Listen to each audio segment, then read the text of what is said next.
পাশে মানুষের সাথে আমরা আছি এই বাংলাতে। আপনারা দেখছেন সংবাদ শিরোনাম।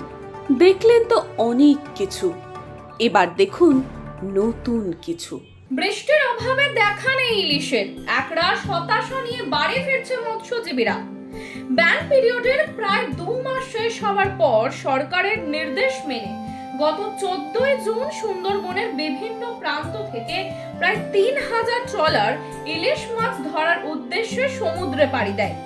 কিন্তু আকাশে বৃষ্টি না হওয়ার কারণে সমুদ্রে ইলিশ মাছের জোগান মিলছে না।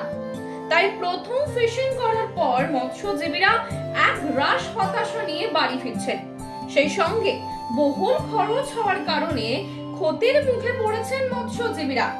কবে দেখা মিলবে সমুদ্রের সেই রূপালী শস্য, তাই নিয়ে চিন্তায় উদ্বিগ্ন সকল মৎস্যজীবীরা। কি বলবেন? আমরা এই সাগরে গেছিলাম, 7-8 দিন ধরে ফিশিং করেছি। ফিশিং করার পরে কোনো মাছ টাছে নেই, এখনও সেরকম হাওয়া বাতায় জল তুবার নেই বলে ইলিশ মাছও আসেনি। সে আমরা 5 লাখ টাকা খরচা করি ট্রিপে আমরা বঙ্গোপসাগর সাগরে গেছি মাছ ধরতে। এখন আমরা সে পাওয়ার পর মাছ আর পাইনি, আমাদের পুরো ট্রিপটাই লস। জল তুবারের বাইরে খেয়ে আমরা সাধারণ সীমিত করা মাছ নিয়ে ঘাটে ফিরেছি।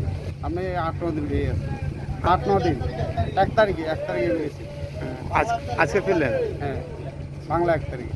লস হয়েছে বলছেন, তাই তো? পেয়েছেন? ইলিশ মাছ হয়নি, ওই টলির জালে ছোটোখাটো মাছ কোনোরকম গোলা টোলা এগুলো চিংড়ি মিংড়ি। আচ্ছা, আপনার নাম? আমার নাম পরান দাস। কোন বোর্ডের মাঝে? আমাদের সরস্বতী বোর্ড। বাড়ি কোথাও না? আমার এই কাকদ্বীপ। Thank you.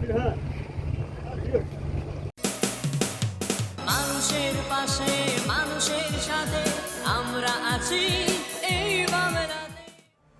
আপনারা দেখছেন সংবাদ শিরোনাম। দেখলেন তো অনেক কিছু, এবার দেখুন নতুন কিছু।